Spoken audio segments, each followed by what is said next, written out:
The site last Tuesday night, Memorial Gymnasium in Nashville, Tennessee. And Coach Bob Knight didn't mince words following Tuesday night's 4-point loss at Vanderbilt. The team that deserved to win won it, and they did it because they made some plays and hung in there. For Indiana U, several chances in both halves to put away the Commodores, but shots that normally go in didn't. Mistakes at inopportune times, missed free throws, and players out of position defensively. You know, you win as a team, lose as a team, and that was last Tuesday night the script for Indiana U. But tonight is another night, another opponent, and the time to bounce back as Indiana welcomes in North Carolina Wilmington.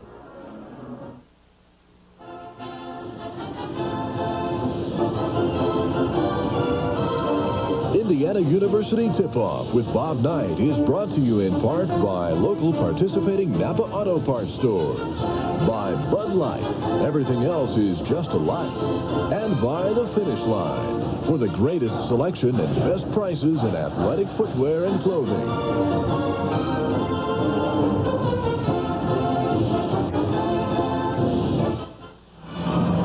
Greetings from the Assembly Hall on the IU campus in Bloomington as we talk basketball Indiana University style for this Friday night. Welcome aboard, everybody, to the IU Tip-Off Show with Bob Knight.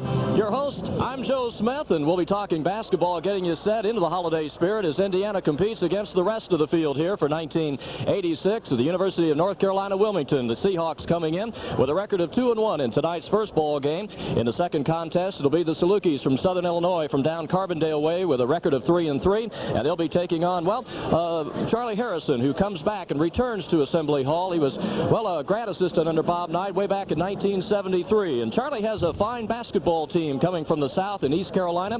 The Pirates are 4-1, and they're looking to possibly become maybe the first team to win the Indiana Classic. I tell you, the stats tell tale. I guess, if I was to say that Indiana's dominated the Classic down through the years would be the understatement of the century.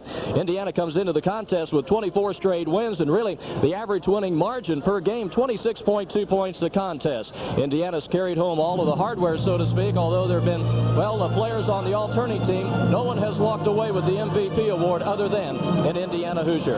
Of course, the Hoosiers tonight will be coming off a loss, having lost the 4-pointer down at Memorial Gymnasium in Nashville, Tennessee last Tuesday night. It was not a good basketball game for the Hoosiers of Bob Knight, and Coach Knight will be juggling the lineup somewhat. We'll have some new faces in the starting lineup, and the theme the next couple of nights will be 80 minutes of basketball, starting with 40 minutes tonight against the Seahawks from Carolina Wilmington. We'll be back with our Hoosier Capsule look, and we'll have more to talk about on the tip-off show for this Friday night, so pull up a chair and get set.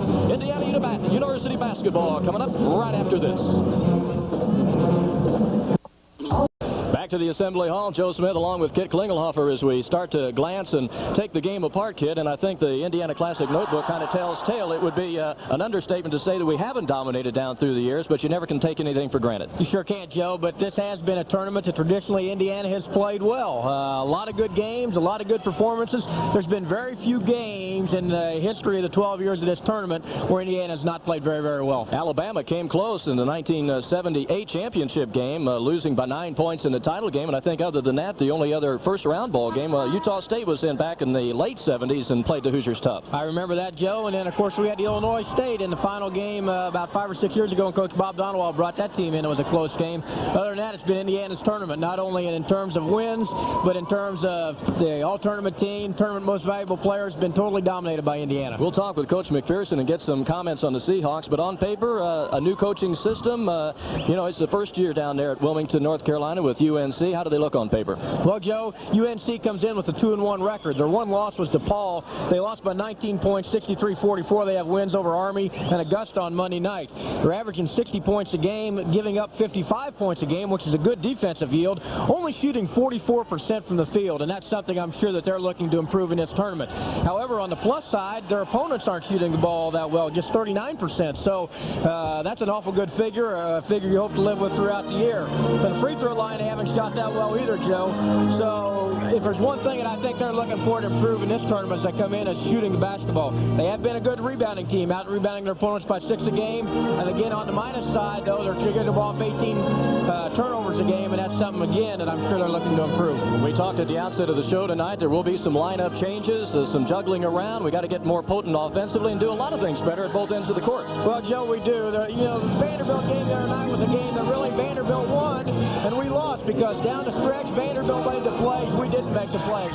We didn't make plays offensively. We didn't make plays defensively. We didn't get key rebounds when they needed to get them. There were a lot of things that just didn't happen. It was a disappointing performance because I really thought there were times we got almost out of control. Not just throwing it around, but I didn't think we had near as much patience as you see out of normal Indiana basketball. Good, let's go back to some of the highlights at Memorial Gymnasium as we glance back. And, of course, the Hoosiers had the 9-point lead in the second half, and as we see some of the missed opportunities in down the stretch. Well, Joe, again, there was Daryl Thomas putting in a rebound. Daryl hit the boards hard the other night with 10 rebounds, but he didn't hit his free throws very well the other night. So, that's something. He was only 7 out of 13. Keith Smart goes to the line here and hits a free throw, but it was a game in the second half, Joe. Once we got behind, we were never able to quite get over the hump and come back. And the two, they seem to be able to make all the big plays, but then, they did a lot of things to get themselves into scoring position. They did. They had good shots in the second half, hit 59% from the game. There's Steve Alford going to know. Of course, Steve had another good offensive night with 28 points, but we've got to have more help with Steve in the offense, Joe. Vanderbilt moved the ball quite well, and the Hoosiers, of course, came back to within 3 points, but here's again the big plays that were being made down the stretch. And that jump shot by Booker there came after he was pinned in defensively, but yet he made a nice spin move, and then here we come back with a real costly turnover. Goheen gets the ball, goes in for a slam dunk, and Goheen, what a second half he had. 20 points for Vanderbilt in the second half alone. No question about that. Well, we talk as we look at some of the rest as they close out the Hoosiers. Indiana cut it 2-3, and just couldn't get over the hump, and they lose by 4 points, but that was last Tuesday night. Now some lineup changes, Kit, tonight. Well, there will be, Joe. Starting Dave Miner's going to get a start at guard tonight. Magnus Pelkowski's going to start at center tonight. And Brian Sloan's going to start at forward to go along with Steve Alford and Daryl Thomas. So there are going to be a few lineup changes and hopefully with some good results. All right, well, Bob Knight always enjoys bringing different kinds of basketball teams into the hall. This year is no exception as Bob McPherson in his first season has the Seahawks as the first night opponent. And now with more on tonight and the 1986 Indiana Classic Shootout, Coach Bob Knight. Well, basketball is a series of interesting ups and downs as you try to get a team settled and get a team playing in a way that it can be competitive each time it goes out, and sometimes you're never able to get that done, and that's what we're trying to get accomplished with our club right now, and I really don't know that that'll happen. We have, I think, over the last couple of years made some improvement in that regard, but I still don't think that we have the kind of mental approach that we have to be able to be as hard as we can beat each night that we play. And the very nature of basketball is that it's an offensive game. The points scored, the shots taken, the thing that thrills the crowd absolutely the most is a basket. A variety of different baskets bring different degrees of thrills to the crowd. Yet from a coaching standpoint, the thing that you have to be most concerned with is defensive play. And therein was our problem in Tuesday night's game with Vanderbilt. Our offense was, I'd say, a little bit above average. We got excellent shots, and our productivity or our efficiency resulting from those shots wasn't particularly good. We missed a lot of inside shots. We missed a number of free throws. We could have had a tremendously productive offensive night. We didn't, and we aren't always going to, but we have to have good production from our defense. And our defense really broke down and was broken down at many stages during the course of the ball game. And this was the big difference, I thought, in Tuesday night's game. And I believe over the last couple of years, this is the thing that we've tried to work toward more than anything else, is a defensive consistency, that every night we go out, we're going to play well on the defensive end of the floor, that we aren't going to give up drives, we aren't going to make mistakes in positioning. If baskets are scored, they're scored legitimately. They're scored because of the configuration of the the players on the court, because of the way the ball bounces, because of somebody making a shot under pressure, not because of our lack of alertness or our lack of anticipation as to what the offense might do. And this really hurt us in Tuesday night's ball game. And from a coaching standpoint, I think it's the hardest thing to recover from. I may be getting too old to coach. I don't know. It's just that when you get into a situation where the thing that you're striving for most is the thing that you have the most difficult time accomplishing, and you go forward and backward and forward and backward, it becomes a very, very frustrating thing. So we go into a ball game tonight playing against a team that has a very strong inside game, North Carolina Wilmington. They have a center named Rowsome, who's about 6'9", 225 or 30 pounds. He's very high on the list of all the pro scouts around the country. As all of you who follow basketball well know, there are an awful lot of players that have played very, very well at the professional level who have come from smaller schools or schools that don't receive the publicity that an Indiana receives, or several other schools that are playing at our level of national attention. And Rowsome is certainly one of those players. He's going to be a player taken very high in the draft, and one who has a great body to play basketball. I got a little chance to watch him in a workout last night, and he moves very well. He'll be an excellent player for us to play against inside. Our inside defense was not what I would hope it would be in Tuesday night's ball game, and hopefully we can make some adjustments and changes and see where we are in tonight's ball game. They're a team, North Carolina Wilmington, that uses a couple of different defensive approaches. They'll play both zone and man-to-man. One of the unique parts of their zone defense is to set up in a tandem. They'll set up in a what eventually becomes a 2-3, but start out in a tandem, with A and B being the two front people, and the ball is brought down. A will pick the ball up wherever it goes, and then B slides opposite, setting up the 2-3 front. Now, against this zone, what we're going to try and do is place somebody here, somebody here. And in this particular ball game, we're going to place our two best shooters right here.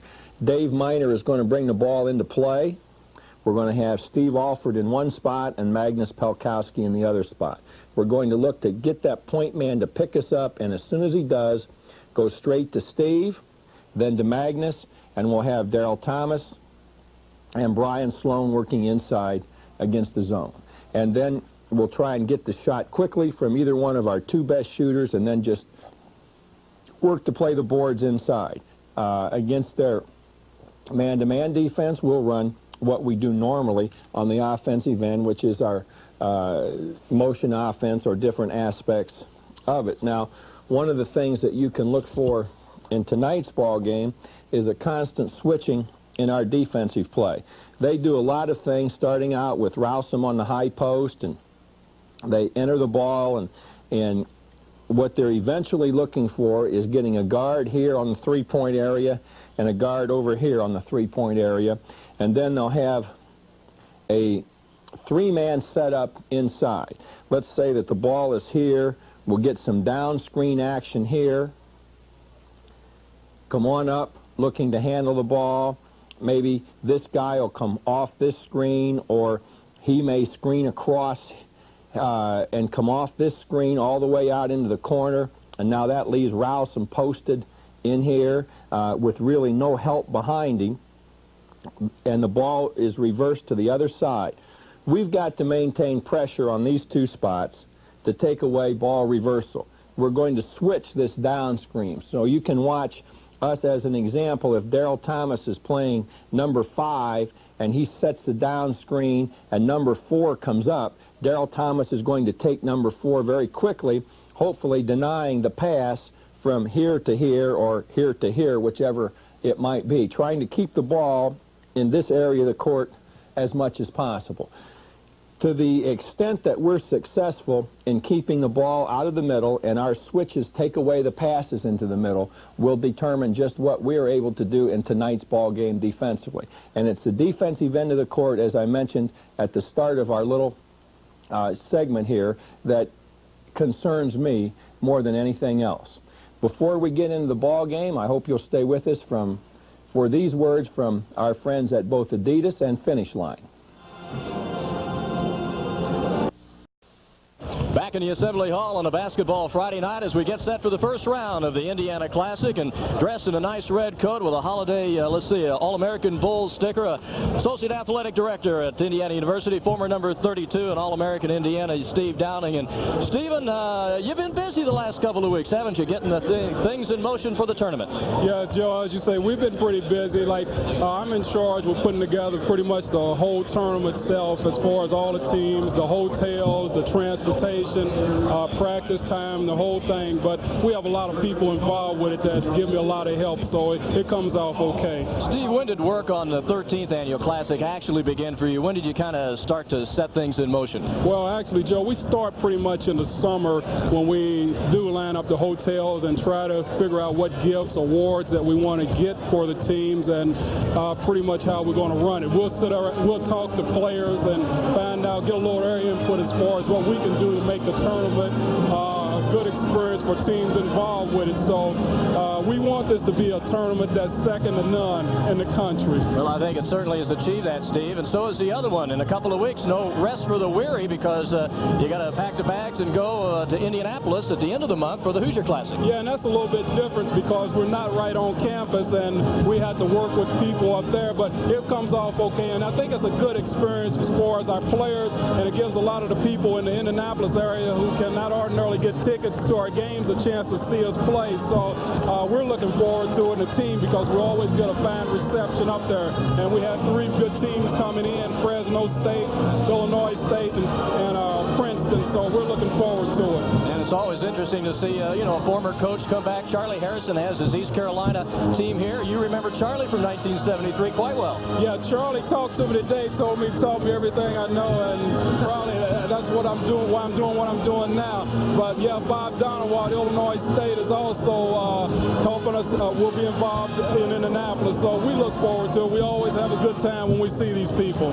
Steve, you made the drive on Walton back in '73. How about that, Clyde? You still think about that? Oh, not as much anymore. I think it's more fans. They come to the games. Everybody says, "Yeah, I remember that play," and I'll think about it at that point, but not really anymore. It's something that happened, but that's the way it goes in sports. Well, I think we'll all remember that play in 1973 in St. Louis, but a true All-American Associate Athletic Director, Steve Downing. Steve, thanks for coming by. Now, with a quick look and a glance at the opponent for tonight, North Carolina Wilmington, Coach Bob McPherson.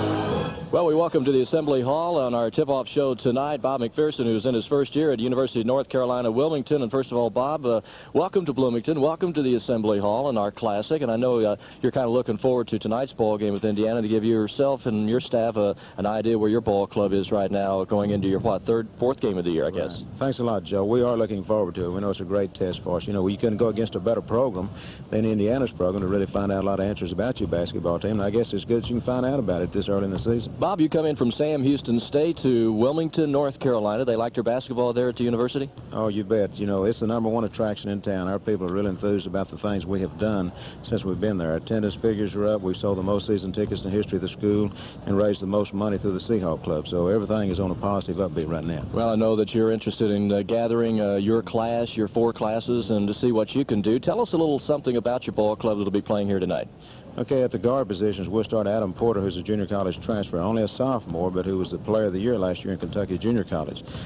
Senior guard in the backcourt named Sandy Anderson, a 6'2" kid, very quick, will have the responsibility now of guarding Steve Alford. Our offense is built around our big man inside, Brian Rouse, and Brian is a 6'9" youngster, senior, who will hold all the scoring records at the university by the time he graduates this year, and he's already the leading rebounder, averaging almost 20 a ball game. And then the other 2 forwards we'll start will be Greg Bender, 6'6", and Kevin Miles, a 6'7" player. Tell us a little something more about Rouse, and we'll be watching him tonight. Obviously, he's kind of the nuts and bolts of what you want to do, really, at both ends of the court, I guess.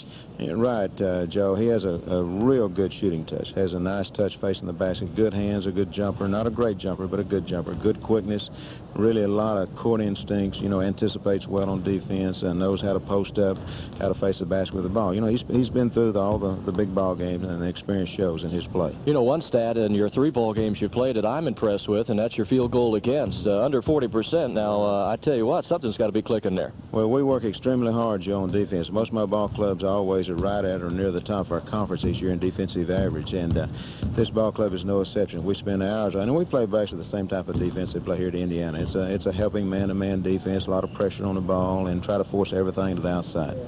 How's the three-point play been to you so far this year? You know, we really don't have anybody in our ball club that can step in and shoot the three-pointer yet. You know, we have a couple of kids that have knocked down a few, but to have a youngster like a Steve Alford or someone who can shoot over 50%, we don't. That's something that we'll have to recruit in the future. And on the other hand, it hasn't hurt us either from the opposition. Bob, you look at keys to tonight's ball game for your club. What are some of them? Well, we just got to do a good job on Alford. We can't let him get on a run and get, you know, 35, 36, 37, 38 points. We got to keep him contained.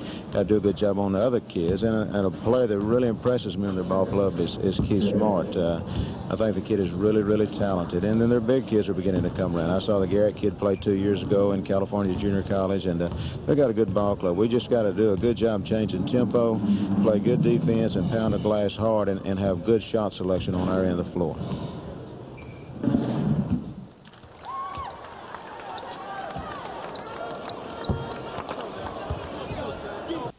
The weekend, Iowa, Illinois, Ohio State, and Purdue still unbeaten. Last night, Wisconsin moved its record to 6-2 with a resounding win over Northern Illinois up at Rockford, and that brings a glossy total of 43-9. Now look at that one-loss record against the rest of the best, so nearly 83%. Illini Classic over in Champaign tonight. The Baylor Bears and the Illini battling it there. That's about the story for tonight. University of North Carolina Wilmington, the opponent, as the Hoosiers look to move into the championship game tomorrow night. That's the story. Joe Smith bidding you a pleasant good evening from the Assembly Hall.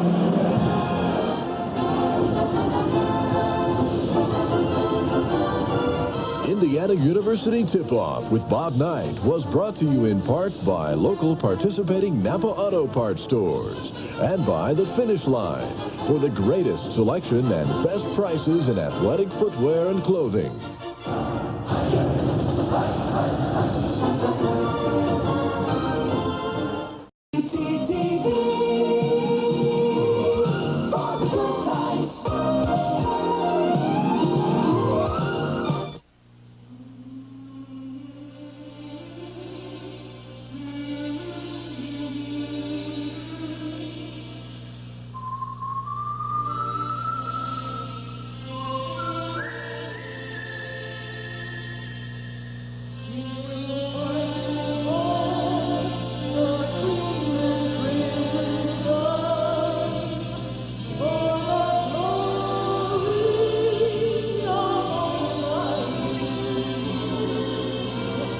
Never daunted, we stand upon in the battle with right and true.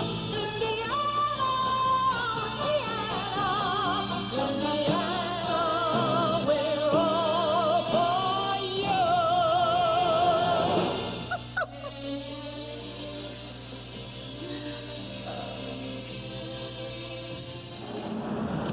Happy holidays to each and every one of you, and welcome to the Indiana Classic for 1986. Hello, everybody. I'm Chuck Marlowe along with John Laskowski, and we welcome you to tonight's first game with North Carolina Wilmington meeting the Indiana Hoosiers. Interesting matchups, John, because North Carolina comes in 2-1, Indiana 3-1, and both tough losses for each team. Well, I think you'll see some changes, Dave, for Indiana. Of course, Coach believes that you're only as good as your last game and your last practice, and a lot of changes are going to happen. It'll be interesting to see some of those as the game starts. Both teams are on the court. We're ready for the starting lineups. We'll be back in just a minute.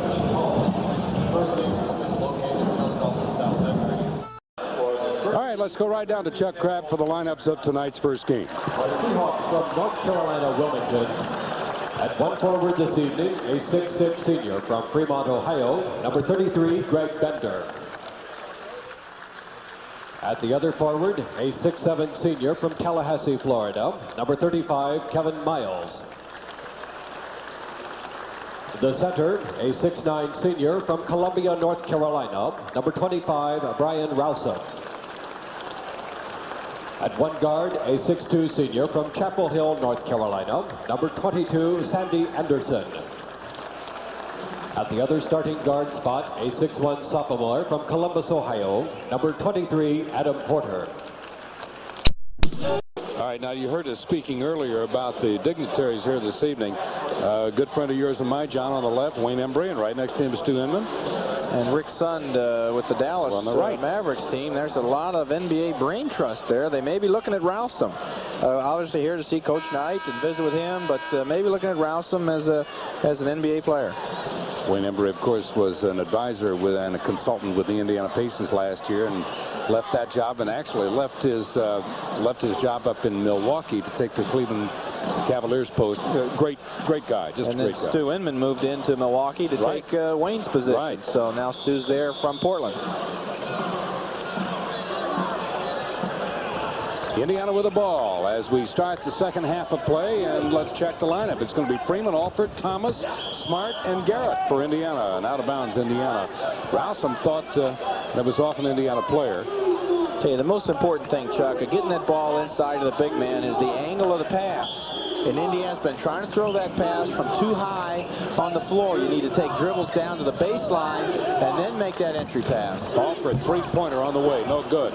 Thomas tries to follow right in after the ball, and good defense that time by Sandy Anderson. Stepping in, that was an easy two by Thomas if that pass had connected. Trying to work the ball around, and Alford commits the foul, and that's Greg Bender he was guarding.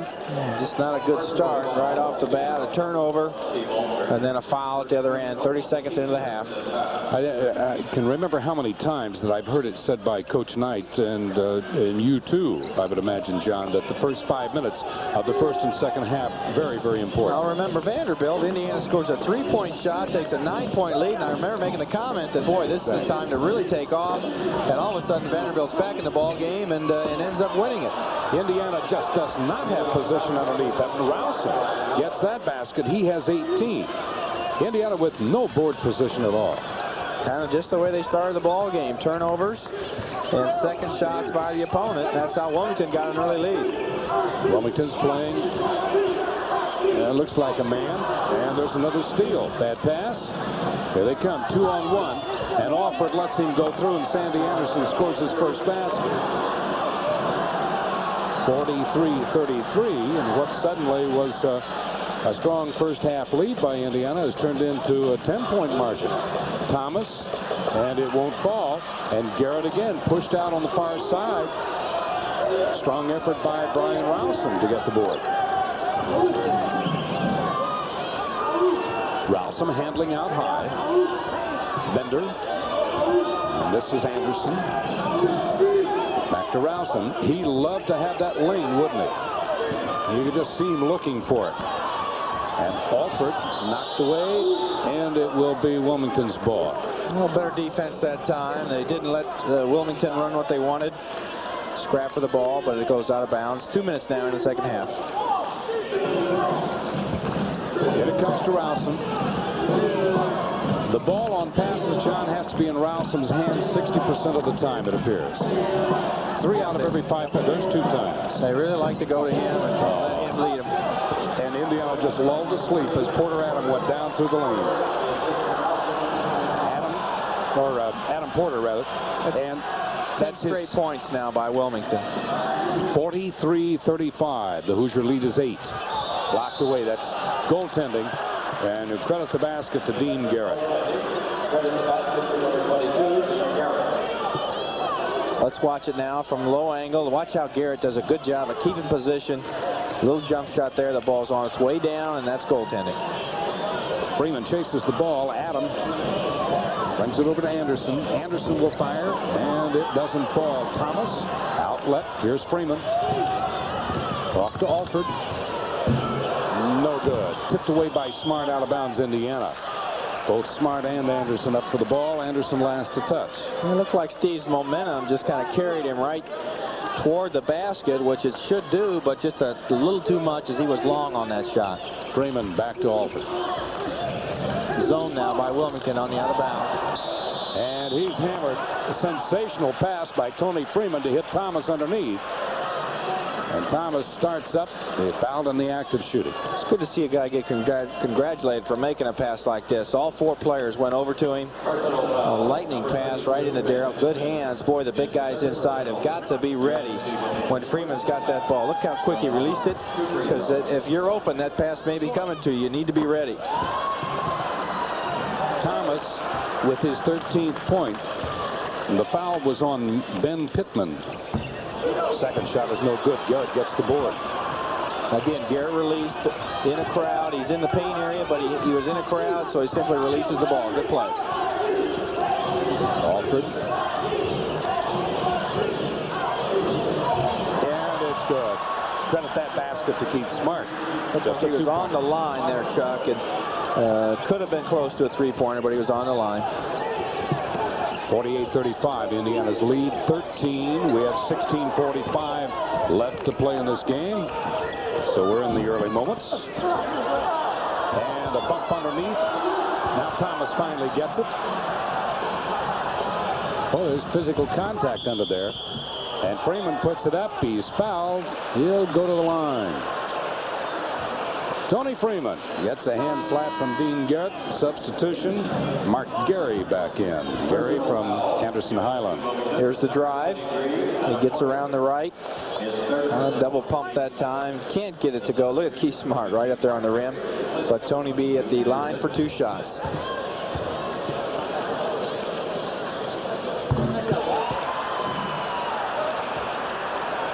Freeman only 5'7".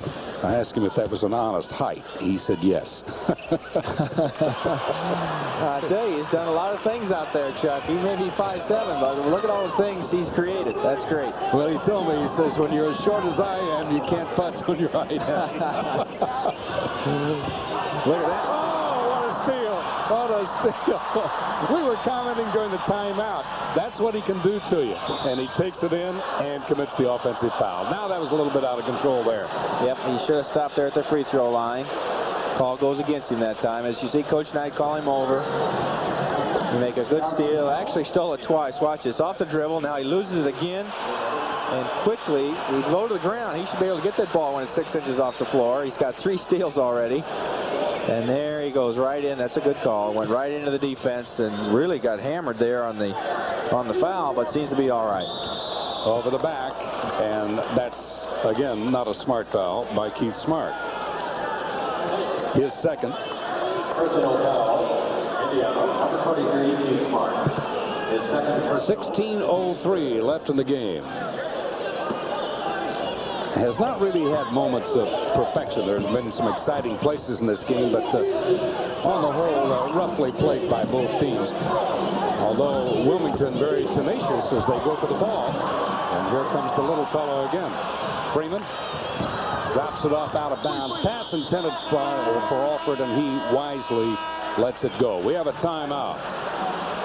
You're watching Indiana basketball at Assembly Hall in Bloomington, Indiana. The score with 15:46 remaining. Indiana 50, Wilmington 35. Take a look at this pass by Freeman, tipped out of bounds by Wilmington. It's not a bad pass, John. Well, he knew Alford was open. That's the guy you want to go to, and the defense makes a play there. The ball goes out of bounds. So, well worth a try. And look at the field goals. Indiana much better this second half. Not up to its normal shooting par, but nonetheless 7% better than North Carolina Wilmington. Off to Alford. Smart. And that's almost an air ball. It caught part of the backboard to where it would have been. 50-35. North Carolina Wilmington wanting to edge its way back into the game. They're having their troubles, trailing by 15. And getting the roll of the ball. Good shot by Adam Porter from about 16 feet. 50-37. North Carolina Wilmington defeated Army 61-47. Alford shot off the rim. Thomas rebounds and scores. Looks like Darrell's going up a little stronger on that rebound shot. He's had trouble here the first couple games. He's got his 4th rebound now and simply goes right up strong with it. Nobody blocked that one. Inside pass, good pass, rouse him up, and tipped hard off the glass, and the rebound taken away by Smart. I think he probably just couldn't control that ball. Freeman goes after it, rouse him back up again, misses again. Indiana with no position underneath. Wilmington just worked its way in and held its ground. And the Hoosiers got a break on the board that time. It won't fall. Thomas's shot awry, and again, Indiana with no one under the basket. Smart missed times, back up. The fans want travel. There's no call by the official. I think that shot was blocked, and it left his hand, which may have allowed him to come down with the ball again and simply go back up. But Indiana's getting good shots, Chuck. They're just not hitting them. Alford, three-point range, won't fall. And there's the green shirt again. North Carolina Wilmington Seahawks aggressive playing with the ball. As we mentioned, they're 2-1. I mentioned their first win over Army. First win of the season. Here comes Freeman. They lost then to DePaul. Alford takes it in. Misses. Tipped up and in. Smart. Good offense. And again, Freeman gets the ball right to Alford. Fast break. And Garrett is charged with a foul as Mark Gary goes hard to the rim. And the crowd quiets down quickly. He easily could hear Coach Knight yelling down at his team. Substitution. Charles Cherry back in for North Carolina Wilmington, replacing Ben Pittman. Magnus Pelkowski for Dean Garrett for Indiana. Pelkowski, a 6'10 junior, redshirted last year from Bogota, Colombia.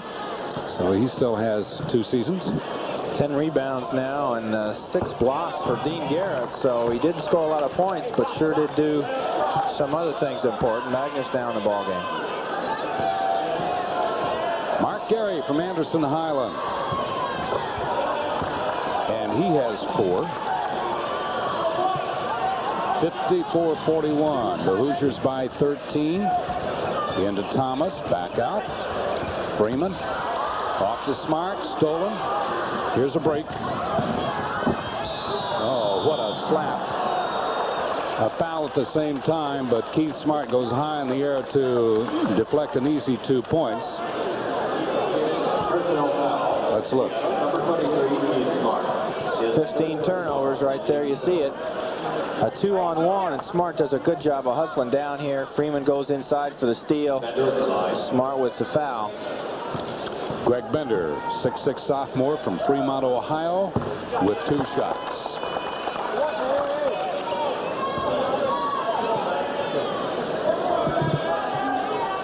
Out of 13 now for Wilmington from the line. Bender's the only miss. Bender has 3. 54-43, 13-10 left to be played in this game. Indiana with the lead, but it hasn't been a pretty game. Alford from 3-point range. Now they're taking a little time on offense, moving it around. Steve's giving the ball up twice, and there you got a 5-footer. There it works, and it works. Exactly. You take a little time, and sometimes those short shots are going to fall. Porter. And around it goes. This is Bender. Tipped up and in. Smart once again. Charles Cherry there, 31. In position at the right time. And Keith Smart couldn't get his hand on that ball. Freeman. Now Smart. Back to Freeman. Alford. Won't fall. Steve. And a foul. And that goes against Keith Smart. Down hard. His 3rd. Steve just not getting that shot to fall. He's open here. This one's going to fall short. And on the other end, you see 23 with the foul. Indiana now 5 out of 13 in the second half. 38% from the field. Dean Garrett checks back in. So Indiana just not shooting well. Of course, last year's team set an all-time record at 53% as far as team shooting goes. This year's team well below 50. Steve Ireland replacing Smart. Along with Garrett. 56-45. The Hoosier lead 11 with 11:56 left to play. That's a good feed underneath. The basket's going to count. The foul against Indiana. Brian Rowsome on the feed from Adam Porter. Rowsome has 22. Let's look again. Well, that's the offense. They draw the center away. Garrett has to come help. Feed inside. Isles late coming to help. They get it to their big guy, and that's how you get a three-point play. So Wilmington, they're drawing close now. That's a 9-point game. A free throw here makes it 8 points. That's Mark Gary on the assist on that shot by Rowsome. Rowsome off the front of the rim, and this time Isle with good block out. Right in front of the man there. Good job.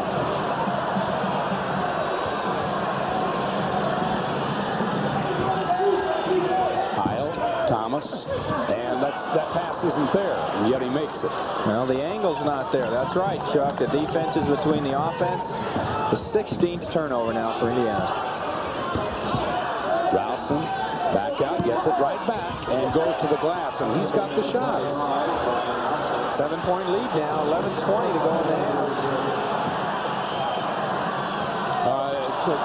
Thomas turns away, and Freeman throws it right into his legs. Rowsome over Isle, scores again. About time for Indiana to be looking for a timeout to regroup.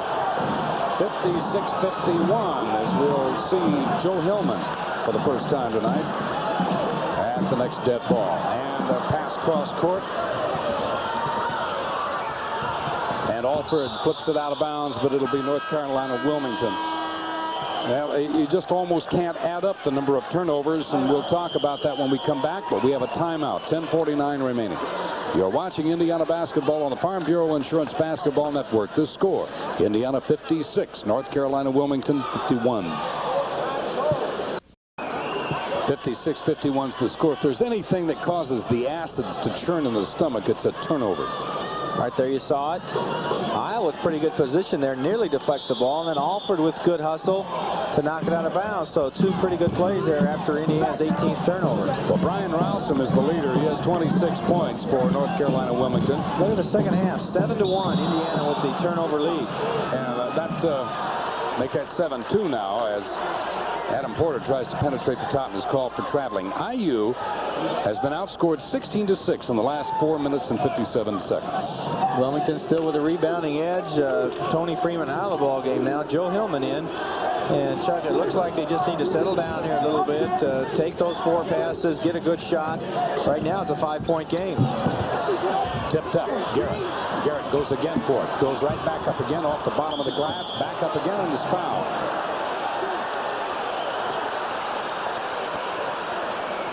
Bob Knight is up looking down through as we look at the replay. Here's some good hustle. Daryl Thomas missed that shot. And Garrett high above the rim. Can't get that one dropped. 2 times he hit it. 3 times now. 4 times. He finally comes up with it. And then draws a foul.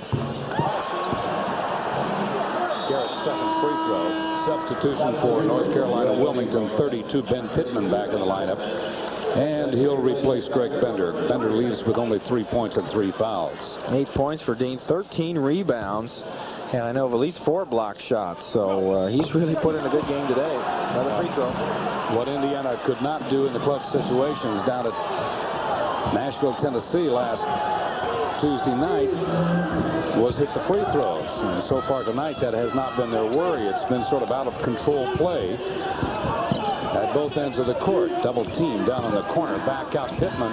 And it doesn't fall. Tip up again. Indiana just totally destroyed on the boards. That's 28 points for Brian Rowsome. Rowsome again. Dean Garrett missed the block out.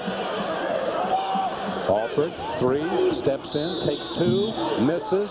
He'll go to the basket. And the foul will be on Charles Cherry. That's only his first. And they're going to call that one not in the act of shooting. What? And Alford is not going to go to the line because that's only the 15th foul against Wilmington. Eric Harmon with that call. Not a good reaction from the Indiana bench. Rowsome, 14 rebounds, 28 points. He's playing well. If these NBA scouts are here to see him today, he's really showing them something. North Carolina Wilmington in zone.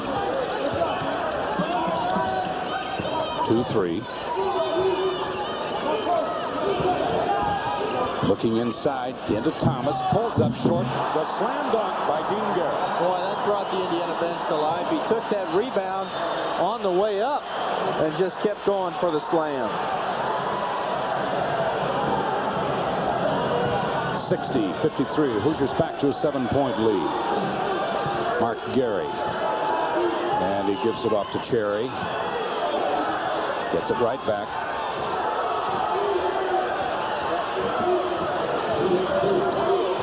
Now to Porter. And Gary.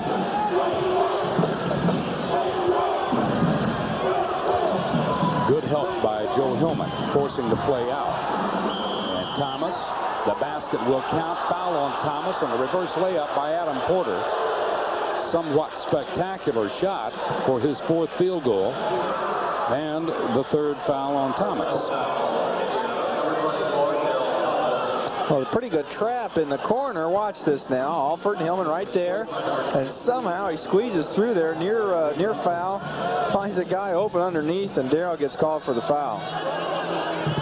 It's 60-55. And with this free throw, it'll be the closest that North Carolina Wilmington has been since early in the first half. 4-point lead for the Hoosiers. This game is far from over. 8:42 remaining. Alford, and the passes again. Cross court to Hillman. Bounces in to Thomas and out of bounds to Wilmington. Well, it looked like there were 2 defensive men around Darrell. And if a player's being well guarded, even if he's open, and you can get a pass to him, if he's got 2 players around him, that's not a good pass to make because there's nothing he can do with the ball once he gets it. 8.5 minutes left to play in this game, and this could become a 2-point contest very easily. Now Wilmington wants timeout. Bob McPherson wants to talk it over with 8:20 left to play. You're watching Indiana basketball on the Farm Bureau Insurance Basketball Network. Indiana leads Wilmington by 4. 60-56. Look at the 3 points again. North Carolina and Wilmington has not shot from the 3-point range. Indiana is 3 for 8, and the field goal percentage self-explanatory. Indiana now has dropped down to 31%. North Carolina Wilmington is up to 40. The record here in the Indiana Classic is 33 points set by Mike Woodson back in 1980 against Xavier.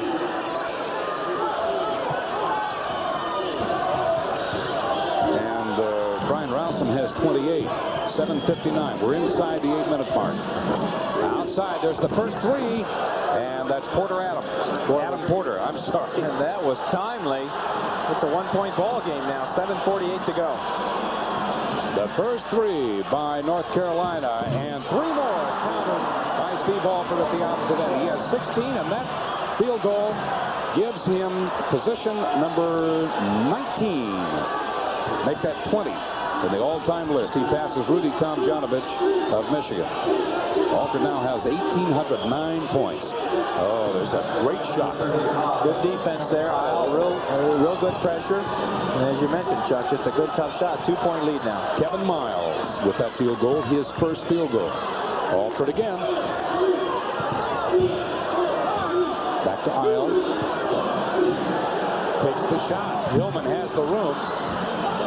And it won't fall. That's a good shot. The defense fell back. They're obviously trying to stop Alford from getting the ball. Joe's got to be ready to make that 15-footer. 6:50 remaining. It's 63-61, and a 2-pointer here could tie it, but out of bounds, and a foul. On the follow on the board by Charles Cherry, his second.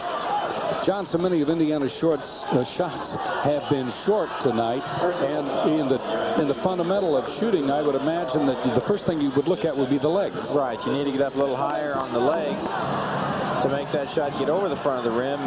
Wilmington now 5 team fouls, so still 2 more fouls for Indiana shoots the 1-and-1. Isle tries to drive. Good help by North Carolina. There is probably one of the most positive slam dunks we've seen all evening by Dean. Now that's what Hillman needs to do. You see how he missed that shot. He's in there to make that pass and take open shots, but he sees Garrett open, gets him the ball for a stop. Coach Knight very pleased with that play. 65-61. Hoosier lead is 4. Cross court. Inside. Rowson. And it won't foul the tip, but this time Indiana on the help side gets the ball. Alford is fouled as he goes in. No basket. No, that was before the shot. But that's only the 6th. Let me check that now. Would that be the 7th? No, that is the 6th. So still out of bounds to Indiana. Well, let's look at it again. Here's Alford in a good floor level view of the contact that's made. And there it is, right there. Switches to his left hand to protect the ball. So the shot, the foul way before the shot. Into Garrett. No place to go. Bounces once. Hard to the glass. And he's fouled as he takes it in. And I believe that's going to be on Miles. And if it is, that's his 5th. That's better offense by Garrett. Remember at Vanderbilt, he'd take that ball and turn around without a dribble, and it was off balance many times. They took that shot. This time he gathered himself, took a dribble, picked it up quickly, and ended up about 2 feet away. So that foul goes against Rowson. That's his 2nd. That's right. It's 2-5 instead of 3-5. Garrett misses the first of 2.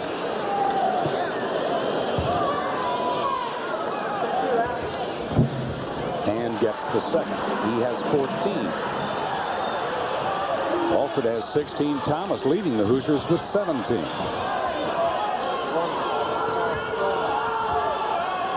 North Carolina, Wilmington staying in 3-point range now. Rowson down in the corner it goes. This is Miles. Almost lost the ball. Does get it now. It's like a little 2-3 zone here by Indiana. They used it last time down the floor. Hillman and Alford at the guards. You see Thomas now has recovered the baseline. Reverse layup and a foul, and that's going to go against Garrett. Once again, Indiana is just atrocious in blackout. 15 rebounds now by Rowson. The classic record 20 by Reggie King from Alabama. Indiana out of position. Rowson really making a good showing for himself here. 28 points. He's got 15 rebounds. That's a great college day by any standard. The rebound record, incidentally, for the Indiana Classic, Reggie King of Alabama did it back in 1977, 20. Looks like he's having a little trouble with his free throw. He kind of cocks it off to the right, although he's 4 out of 6. This is a good camera angle here. Watch how he keeps it way out to the right and low, kind of like a guard would do. Kyle Macy kind of shot like that for Kentucky. Got that one to go. Well, he has 29 and is just 4 away from Mike Woodson's record. And fouled again. Garrett just a little bit too strong off the glass, but he's fouled as he goes up and he'll go to the strike. Dean's getting some good passes in there now. They're passes that are leading him to the basket so he can just take it and continue his move. And that's another Steve Isle this time. See how the defense is in front of him? And there's some help. So Dean goes back to the line. Charles Cherry is replaced by Ben Pittman. You see look at the 6'7" senior from Taylorsville, Mississippi. And Garrett misses this one. Indiana shooting a lot of free throws. That's 33 now for the game. And they've made 24. And only lead by 5. That's 15 points by Garrett. It is 67-62 with 5:10 remaining. Double team. Adam Porter. Here's the zone. See, Wilmington's a little confused. They not used to seeing Indiana in a zone for any of the game, and now it's a 2-3. They're trying to feel their way around. Loose ball. Alford tries to get it. Rowson comes right up and scores. He has 31. He's only got one thing on his mind, is that's getting some points for Wilmington, and he sure has done the job. Alford makes the fake, steps up, shoots and scores. When he looks like he's out of control, that's a shot in his repertoire. That's a tough shot, but anybody from Newcastle knows how many hours Steve has spent in the gym with his dad being the coach there, and he's able to work on shots like that that have really helped him. There's Rowson again. And he's just tied the arena record with 33. Record held by Mike Woodson, set back in 1980. Off To Thomas. Back out. Alford three. No, he wasn't ready for that shot. But Isle makes the save for Indiana. New 45-second shot clock. Let's see if Indiana runs some time off. To Garrett. And he's hammered as he goes up. Stay at that end, says Eric Harmon. And a foul against the Seahawks. Isle comes up with a big play there as Indiana gets another possession. 3-point lead now. Good lead pass. You know, he can almost take a dribble there, but you saw he got fouled. So he goes back to the line. That's the third foul on Rowson. Mark Gary sits down as Adam Porter checks back in for the Seahawks. And once again, this time in the 1-and-1, Garrett misses the free throw.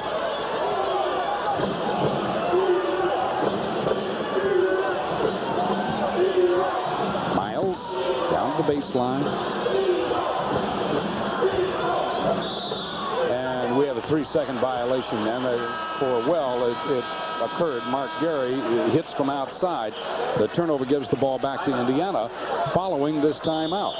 You're watching Indiana basketball on the Farm Bureau Insurance Basketball Network. With 3:27 remaining, Indiana's lead is 3.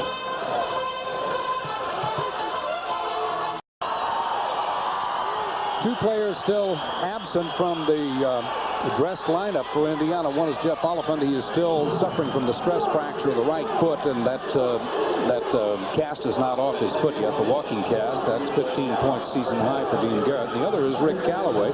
And good news, Rick Callaway again out on the floor warming up tonight. He said he had been running on the ankle and had been cutting on it, and this week no swelling. Indiana drives.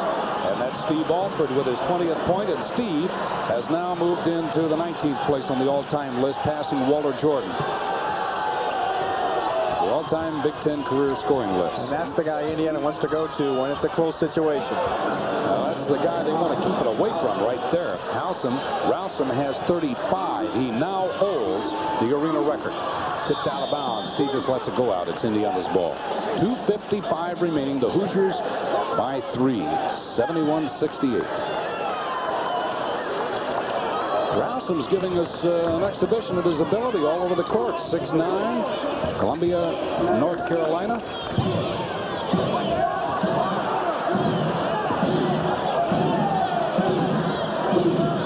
Zone again by Wilmington. Inside. And it won't fall. The Hoosiers just can't buy the basket. Out it comes. Here they are on the break. Adam Porter pulls up, fires, scores. Porter has 14. It's 71-70, and we have an injured Seahawk under the basket. Rowson, he's got a bad ankle. That's his right ankle. See if he's able to continue play. Well, he's up on it, which is a good sign. Let's take a look. Maybe we can see how he went down. Watch 25. He's going after the ball, fighting with Isle for it. And, boy, you really couldn't see. Well, I think he tried to catch himself, but fortunately he's still in there. 71-70, though. That's more important. The game just a 1 point. Indiana lead. Freeman off to Alford. 3 going, and it won't drop. Knocked out of Isle's hands. Here they come. The Seahawks can take the lead. Isle with a great steal. Good hustle. He's made some big plays in today's game. Indiana wants timeout. With 1:55 remaining, we have a 1-point game. You're watching Indiana basketball on the Farm Bureau Insurance Basketball Network. Indiana 71, the Seahawks 70. Here's how this comes to be a 1-point game. It's Alford's shot, 3-pointer on the way off the rim. Look at Isle comes down, and he's the farthest player away of 10, and it comes down and makes the steal. What hustle. Steve Isle looks for Alford, 1:45. Man now by Wilmington. Both teams over the limit. Garrett back over to Freeman, and Isle at the point. Alford. And it won't go. He forced that shot. Garrett puts it up. It's good, and he's fouled. There's a big play. Dean Garrett on the offensive board. They run it for Steve. He just can't get that shot. Here we go. Good camera work. He's a little short there. Look at Garrett come over to the weak side. His 16th rebound. He goes back up with a foul. Big play. Minute 32 to go. That foul was on Rowsome, his 4th. Rowsome has 35 points. He is still 6 away from the arena record held by Steve Downing. But for visitors, he's only 5 away. Terry Furlow had 40 points. Right. That won't fall. 73-70. So a three-pointer can tie it, as Garrett misses an opportunity for his 18th point. Porter with a minute 20. Drops it off.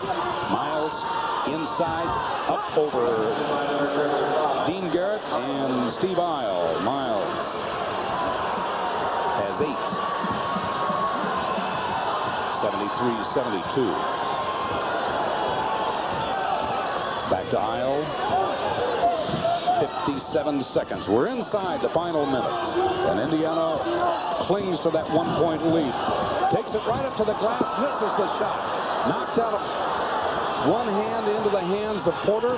Here comes Porter driving on Isle. Holds it up. Now, Wilmington decided to hold it up. There's a 2-second difference on the shot clock. They want timeout to talk about it. 38 seconds on the clock, 36 on the shot clock. You're watching Indiana basketball on the Farm Bureau Insurance Basketball Network. It's Indiana 73, Wilmington 72. Okay, it's critical time. 38 seconds remaining. Look at the timeouts left. Indiana has 2, North Carolina, Wilmington 1. 73-72 Indiana. Wilmington probably will try to set something up for their big center, 6'9" Brian Rowsome, but they can also go to Adam Porter, who has 1 3-point field goal and 14 points. That's just 2-second difference on that shot clock, Chuck, so they can really run some time down here. They're running a set play now. Porter handling the ball. And inside, it's back to Porter, and he wants the shot. Back out again. They want to go to Rowsome. 23, 21, 20. 15 seconds on the shot clock. Porter down inside. Rowsome blocked away by Garrett out of bounds with 10 seconds remaining, but that resets the shot clock, so now they can play for the final shot. We'll take another timeout here. All right, with this timeout, we're watching Indiana basketball on the Farm Bureau Insurance Basketball Network with 10 seconds remaining, 73-72. But, John, the block shot by Garrett saved Indiana possibly from having to come from behind, but it does give North Carolina Wilmington the ball with 10 seconds remaining. Here we go. Porter, and around it goes. Overplay, 3, 2, 1. It doesn't. 2 seconds. Indiana has the ball. There's a foul underneath. Boy, time has expired from the clock. But there is a foul. Eric Harmon says, I called the foul before time ran out. Well, Indiana kept the ball away from Rowsome, and Isle with some pretty good defense with good pressure, and then it looked like there was a loose ball for the rebound, but Indiana was able to come out with it. I think there'll be a foul. Well, the foul was on Kevin Miles with no time remaining. Well, the question is, was there time remaining, and will the players get to line up at the foul line, where, of course, anything can happen, or if the players are away from the foul line, then there would be no chance for Wilmington to win. Well, that's an interesting shot, and you can almost, when you know this man, as well as you and I and Joe know him, you can recognize that he walks over to talk to them and said, almost, you know, you can almost paraphrase what he said, son, you have played as hard against us as anyone has ever played against us here. No time left on the clock, so there are no players near the free throw line. And that's it, the 1-and-1, and Rucker grabs the ball and goes off the court, and we come to the end of the game. The final score reads a squeaker, Indiana 73, and North Carolina Wilmington, surprisingly, 72. Both teams shake hands as Coach Knight goes off the floor, heading to the dressing room. I wonder what the team's going to hear. We'll continue with our post-game show after we hear from our local stations. This is the Farm Bureau Insurance Basketball Network.